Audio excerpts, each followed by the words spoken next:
thanks a lot to Amit and the organizers for inviting me here.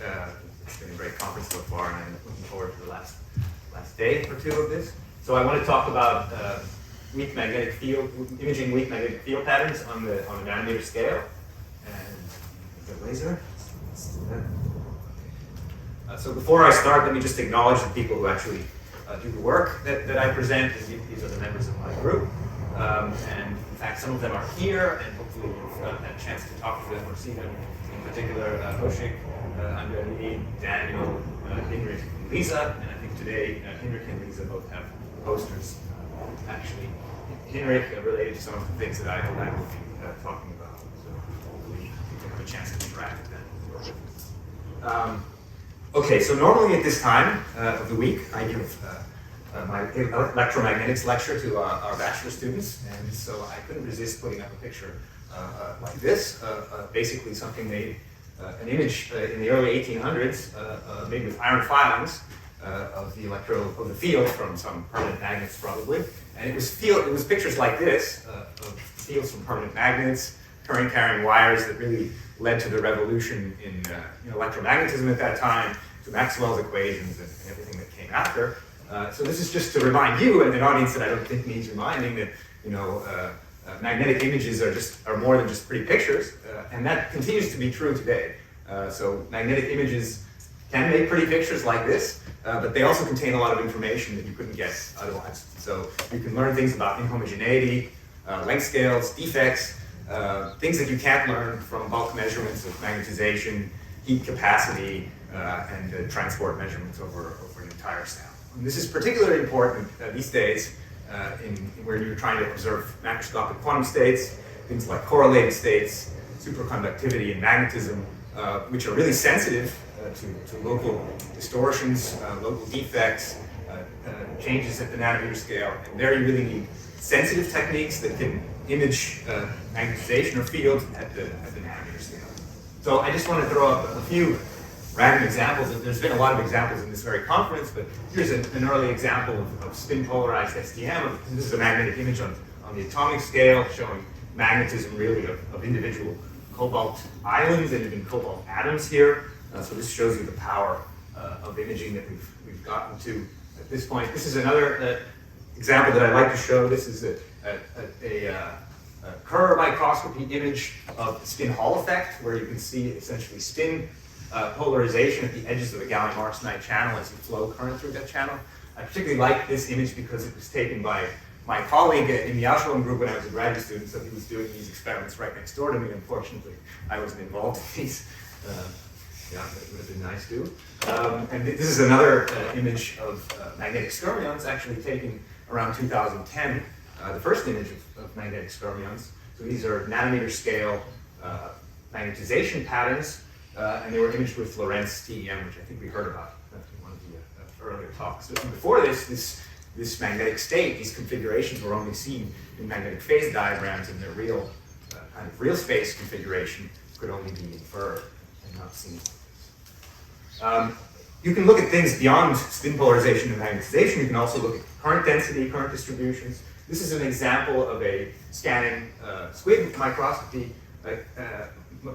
experiment done in the Moeller group, I think Stanford, where they measure essentially the presence of edge states in a topological insulator, so that under certain gate conditions you see essentially the current is confined to the edge of the sample, really showing the effect of the topological insulator. And this is becoming really a hot topic because, of course, I think as many of you are aware, there's all kinds of 2D materials.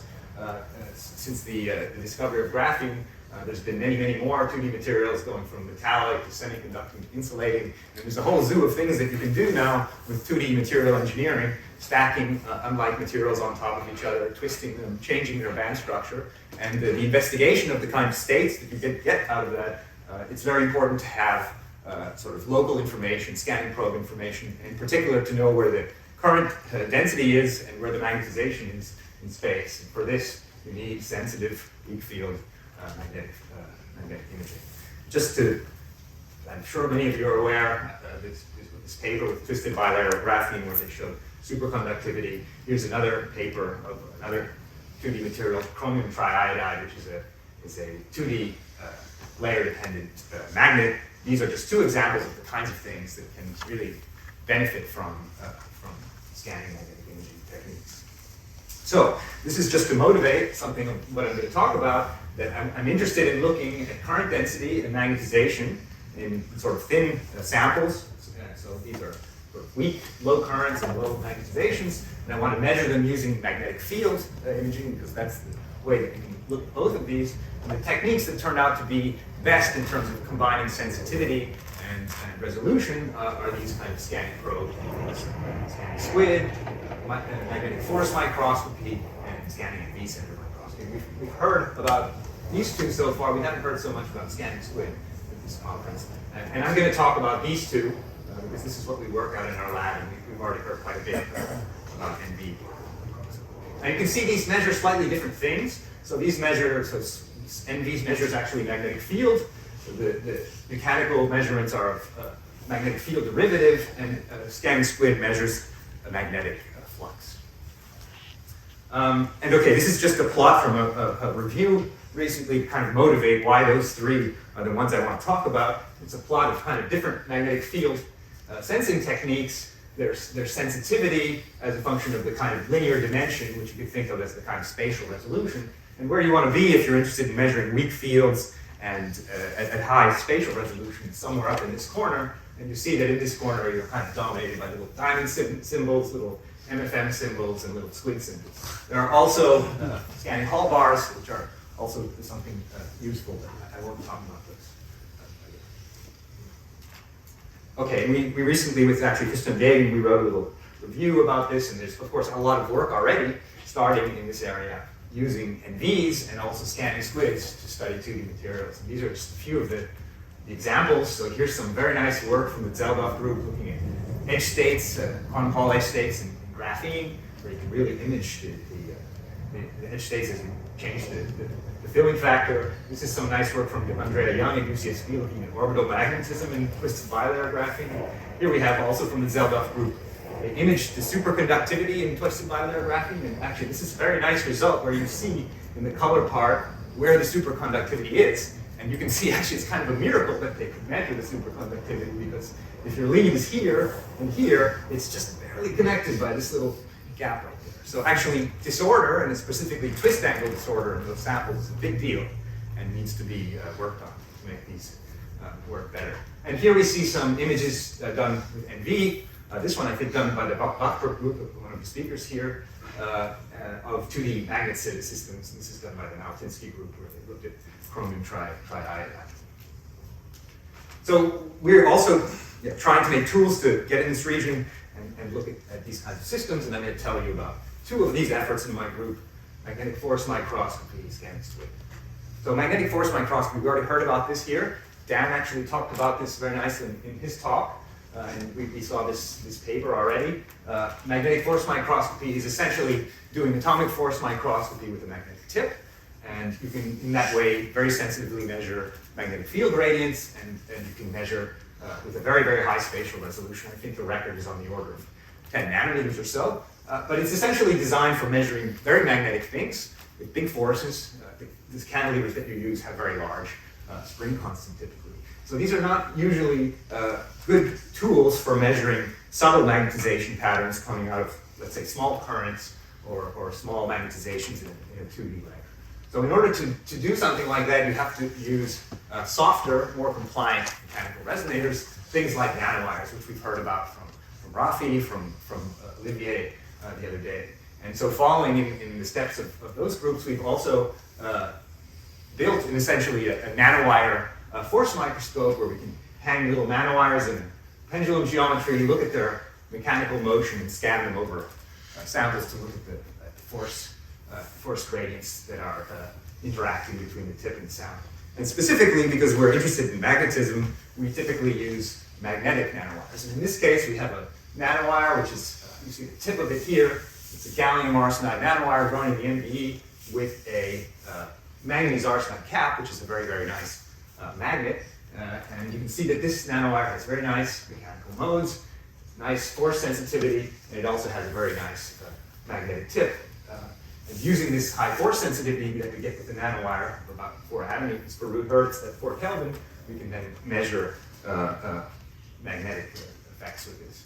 And just sort of to test, how sensitive this MFM, this nanowire MFM is, we pass some current through a constriction and measure the bios of our field, and we see, how small the field we can measure until our signal disappears into the noise.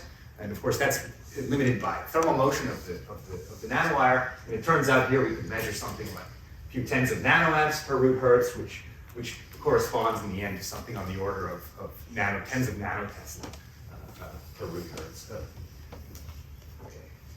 We've also tried to measure other kinds of nanowires. So these are nanowires from our collaborators in Zaragoza, here in Spain, actually. These are grown by focused electron beam induced deposition. These are cobalt with some carbon in it. So this is a purely magnetic wire grown straight up and down. And you would expect that this kind of an amorphous wire doesn't have very nice mechanical quality. In fact, the quality factor is not quite as good as our MB grown wires, but it's still rather good. So it's on the order of a few thousand. And because they're very, very thin, they can have reasonable force sensitivities of tens of atomnewtons per root hertz. And you can see the two mechanical modes, and then you can use these also as magnetic sensors. And in fact, we did that, so we sort of scanned these around a test sample. Our test sample was a permalloy disk, which if you have it in around zero field, its equilibrium magnetization core configuration is a vortex. And we could image that vortex basically by doing NFM with this nanowire NFM. And you see the result here. You see a little peak here, which corresponds to the vortex core. If you compare that to the simulation, it's rather similar, except at the edges where you get some effects from the topography.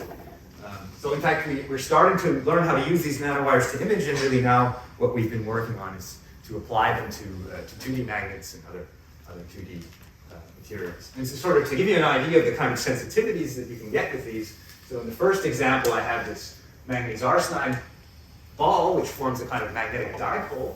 And this is essentially sensitive to magnetic gradients along the direction of the dipole. And you can measure something on the order of 11 tens of millitesla per meter per root hertz, if that means anything to you.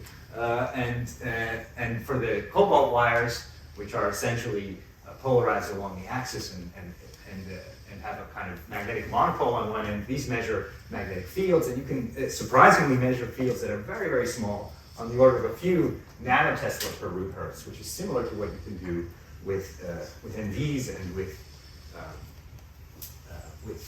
squids. Okay, so with that, I want to move to the other topic that I wanted to talk about, and that is squids, and using squids for magnetic imaging. That's one other effort going on in my lab. We haven't really heard too much about squids in this conference, but squids are, of course, superconducting loops broken by two weak links, two Josephson junctions, and they're extremely sensitive devices for measuring the magnetic flux threaded through the squid, and essentially you take advantage of the fact that the current flowing through is periodic as a function of the flux, with the flux quantum as the periodicity. And okay, squids have been around for many, many years, and scanning squid microscopy has also been around since at least the 80s. And this is just an old paper showing different modalities of how you can make a scanning squid. A scanning squid, you can essentially scan the squid over the sample. You can scan a pickup loop that's inductively coupled to the squid, or you can do some kind of combination of the two, which is what's shown in the last case. The challenge has always been how to make these squids small enough and bring them close enough to the sample to do very, very high spatial resolution. The magnetic field sensitivity has always been quite good. And this was actually pioneered by our conference organizer, so Amit Finkler. I was talking to him in class about how he came up with this wonderful idea, along with Amir Yacobi and Elin Zeldov, of basically pulling a glass capillary and evaporating superconducting material on the top to get essentially a squid on the end. And these amazing devices allow you to have very high field sensitivity, very, very high spatial resolution as you scan the device over a sample. So we've learned how to make these ourselves. We make them out of lead, we make them out of molybdenum, germanium, and now also out of niobium. And we can get very nice field sensitivities you see there on the order of a few nanotesla per root hertz. You can get sensitivity, as you can see here, actually at zero field. If the junctions are asymmetric, you can get a sensitivity even at zero field. And they also turn out to be very, very sensitive sensors of temperature, local temperature. So the Josephson junction, its critical current is sensitive to local temperature, and so if you move this over a sample and you're coupled more strongly to the sample than to the environment, which you can do with a little bit of exchange gas, you can actually measure the thermal dissipation of your samples with 4 orders of magnitude more sensitivity than any other technique. So we've been using these for various things, and I just want to show a few examples. So this is an example of us using these to measure pearl superconducting vortices in some molybdenum silicide thin films. And what you can see here is we studied some of the pinning dynamics and the excitation of these vortices, and you can see them hopping around from pinning side to pinning side. And doing these kinds of measurements, you can understand the energy scales of the pinning and what's going on with that. We've also used them in a collaboration with Andreas Wallraff to study how currents flow in superconducting qubits. So this is actually a superconducting qubit sample from the Wallraff group with 3 different qubits there. And you can see there are these little L-shaped lines coming down. Those are the control lines. So they send some currents down there, essentially to control the flux threading through their qubits, which are essentially squids. And what they're interested in knowing is how the currents flow into the ground plane, how are they coupled to their squids, are there cross-couplings, and how can we minimize those. So actually we did a little test where we measure essentially the current flowing through this control line like this out into the ground plane. So we did imaging, magnetic field imaging here, and from imaging the Biot-Savart field and the Meissner effect in that sample, we could then reconstruct how the current flows. So what you see here is a plot of the current density as a function of x and y of space, and you can see how the current flows through the control line and back out into the ground plane. And this can give you a very precise, let's say, in-space way of understanding the coupling factors to each of your superconducting qubits. So this is ongoing work with the Wallraff group. We've also used these squids for measuring magnetic spin configurations. So this is a sample of copper oxide selenide, which is a skyrmion host. So this is a 12 crystal which hosts magnetic skyrmions. These are these magnetization configurations that are topologically protected and appear at certain fields and certain temperatures. So what we have here is a magnetic phase diagram, field and temperature, and we want to investigate the stray field coming out of the sample, see if we can spatially image these magnetic configurations. So in some of these studies, we basically go to a fixed temperature, we change the magnetic field, and we expect to change from, say, a helical state where the magnetization is forming a helix to a kind of conical state, and hopefully also to a skyrmion state.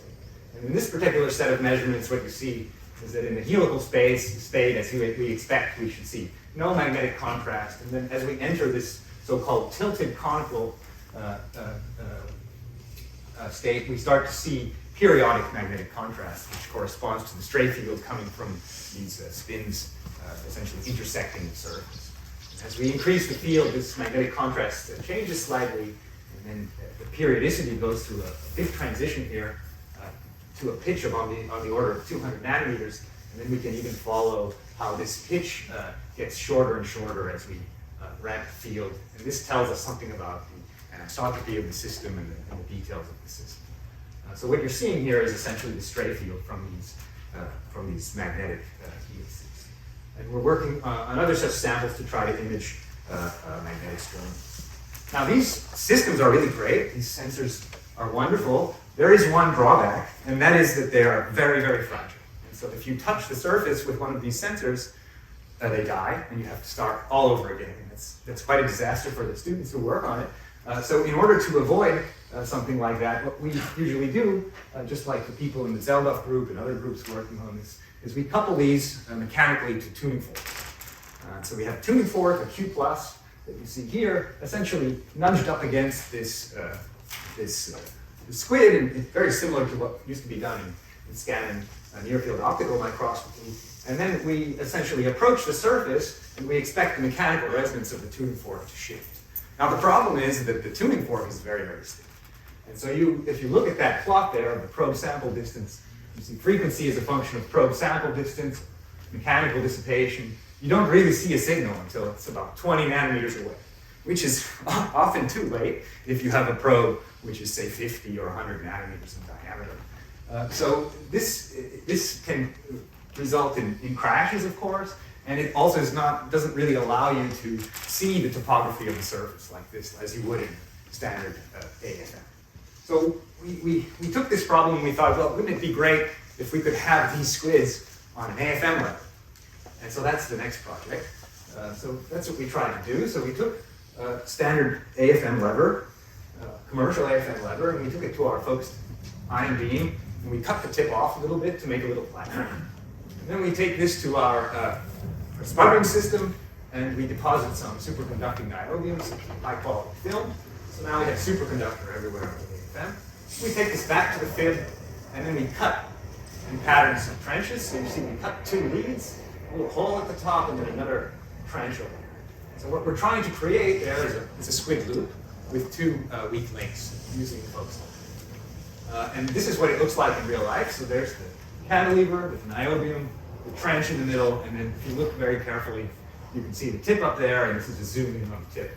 And so this is the squid loop, the 2 weak link Josephson junctions made by the physical constriction. And then if you look carefully, you see there's a little protruding tip there that we use to essentially provide the AFM contrast, to provide something to do force microscopy, and also to protect the sample from crashing on the surface. We also include a platinum short here, which allows the squid to not be hysteretic, so to be able to use it more simply. So we measure this in the same way as our squid on tip samples. We call this our squid on lever. And what you see here is a plot of the squid current as a function of the bias voltage at different magnetic fields, and you can see from that modulation that we have a field sensor right around the critical current.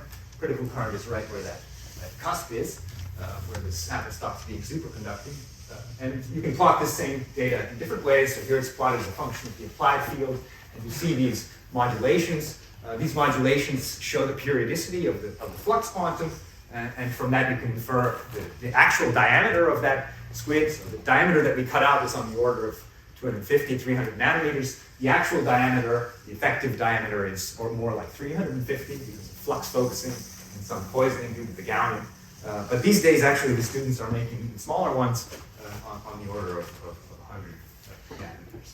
What you can see that's very nice about these squids, it's also a property of the squid on tips, is that they can go up to very, very high field before they stop working. So this can go up almost to a Tesla. Of course, you lose sensitivity, but I would say that up to about a half Tesla, you have a very good magnetic field sensor. And that's atypical for squid sensors. Normally, squids stop working in a few Tesla regimes. And here you see the sensitive areas, so you can't measure at every magnetic field, but anywhere that you see blue or red, those are very sensitive areas for magnetic contrast.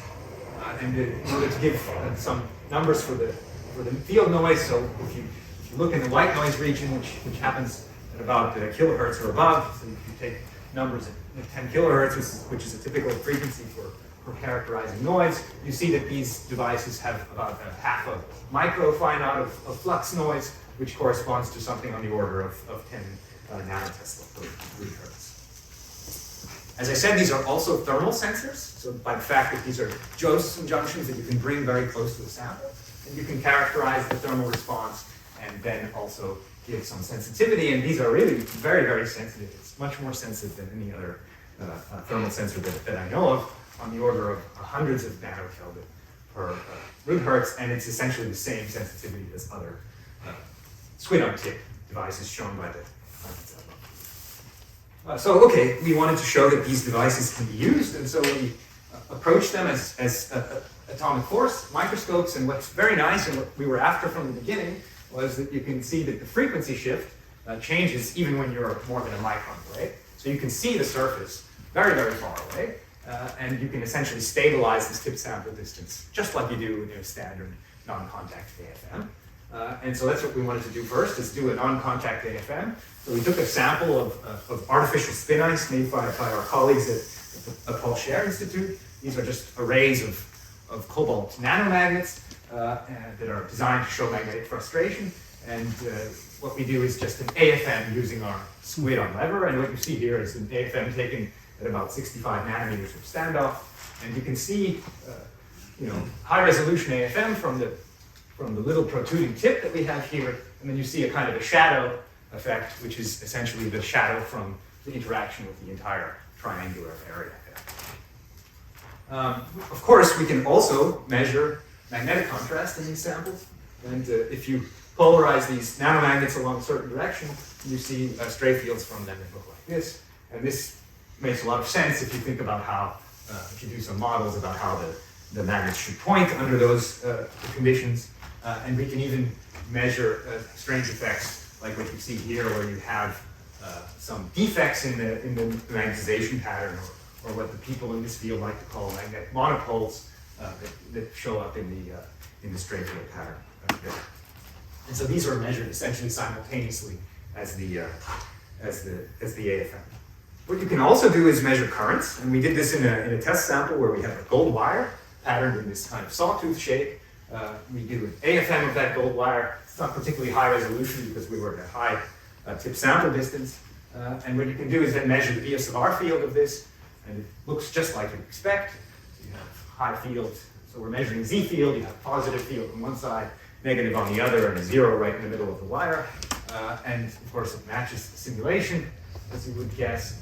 And what you can also do is then measure the joule heating due to the current flowing through this wire. So if you measure, so if you pass a current here at say 2 kilohertz and you measure your signal on your squid at 2 kilohertz, you'll get magnetic contrast. But if you measure at 4 kilohertz, you start seeing effects into I squared, so the current squared, and then you see joule heating effects.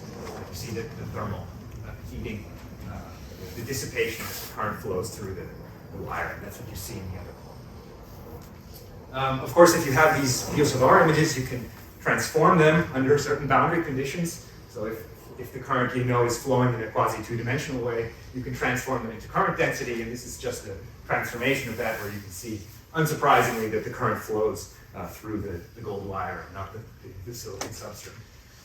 What you can also do is gradient imaging. So you can shape the cantilever at its resonance frequency and then measure the magnetic field at that frequency, and then you're measuring essentially the dBz dZ, so the gradient of the magnetic field along the cantilever oscillation. And that's a very good way of increasing your sensitivity to shorter spatial wavelengths. In other words, to getting high spatial resolution. And you can see the contrast of the DC current flowing through the wire in that way in this view graph. And just sort of to hit that point home, I wanted to show this graph. I often get questions, so what is the spatial resolution of your magnetic field imaging technique? Well, it's not really a very well posed question, because usually we're not interested in measuring the magnetic field. What we're interested in measuring is a current density or a magnetization. And so you have to think about what is the source that you're wanting to image when you think about what is the resolution that you actually have in your technique. And so this illustrates that a little bit. So we have a plot of sensitivity as a function of the feature size. So let's say you have some magnetization pattern with a certain feature size, and as it gets bigger and bigger and bigger, what you would expect maybe is that you should have higher and higher sensitivity. In fact, it turns out that that's not the case. If you look at the magnetization curve, that's that blue curve, it actually goes down as the feature gets bigger and bigger. And that's because if you have an infinitely magnetized plane, you can't see that, right? Because essentially you're measuring the circulating currents on the outside at infinity. On the other hand, if you're measuring current, it does pay to have bigger and bigger features in your sensitivity. So, if you measure the magnetic field gradient rather than the magnetic field, these curves get shifted to the dotted lines, and you see that everything kind of shifts back into the smaller feature range, and it's a kind of way of increasing your sensitivity to smaller features. I don't know if I had time to really say this clearly, but if you have questions about this, you can maybe ask me later or have a look at our review that came out recently. So just as a final comparison between the techniques, so here I have just a little plot of magnetization sensitivity and current sensitivity for these various scanning probe techniques as a function of probe sample spacing. As you would expect for all of these scanning probe techniques, as you get closer here, you get more sensitive. And what you can see here is that if you can get really, really close, NV magnetometry is really the most sensitive way to go. But scanning squid microscopy is very, very good if you can live with a little bit less resolution. And you can see that standard MFM is just not quite sensitive enough for measuring current densities or weak magnetic moments. But if you can use more sensitive, more compliant MFM transducers like nanowires, then you can get quite similar sensitivities. So really, if you have to make the choice of what kind of technique to use, you have to think about the environment. So of course, for NVs, if you want to work at high temperature, then that's a very good choice.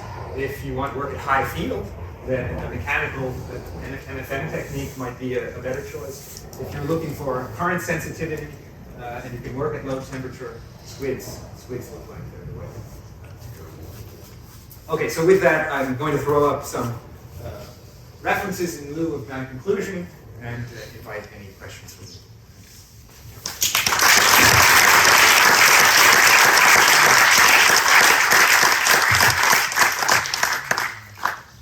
Questions?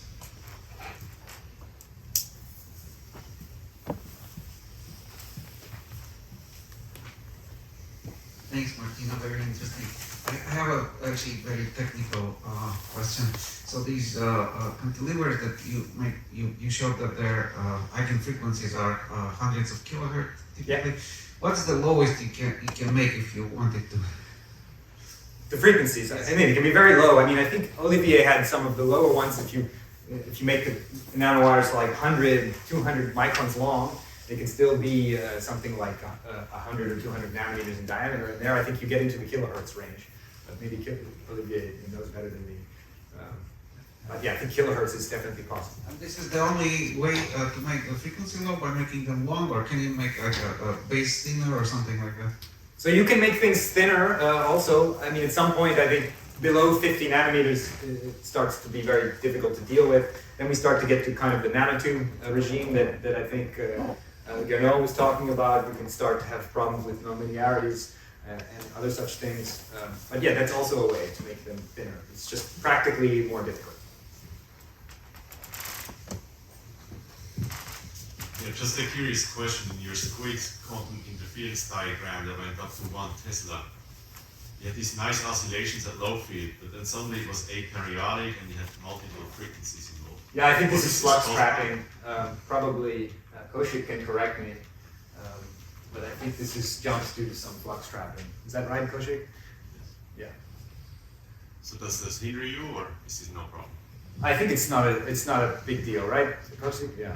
No. So I mean, okay. So many times I hear NV is quantitative field measurement, so this might make this less quantitative. Normally I would say that also squid is because you just count the number of flux quanta, but this might confuse things. Thank you for the beautiful talk. I had a question on the dynamic range of the squid, the sort of frequencies that you can detect. And I also wonder, suppose you want to use a squid to study a spin system, electron spin system that you also want to drive with strong microwave pulses. Is it compatible with such an experiment or not? Okay, so for the bandwidth, I think at the moment our bandwidth is, we haven't tried to go to high bandwidth, so just from some of the electronics, we're kind of limited to sort of 50 kilohertz or something like this. But I think in principle, you can go very high. The squid in principle has a very high bandwidth. You do have to worry about the capacitance of all the leads and the wiring and everything. And that's not something that I've worked on, but I imagine that will really be the limit. Then in terms of, your second question was, yeah, suppose you want to study a spin system. Oh, the spin like system, electron right. spin system, you also Yeah, want the to drive driving. it. Can you do that, or does the squid then go? I mean, more- at some frequencies, of course, then you will have some problems. You start introducing some transitions in the system. But I think, so if we consider doing NMR, and I don't see why that shouldn't work if you're having megahertz, hundreds of megahertz pulses in there. But I have to say, I haven't tried it yet. So.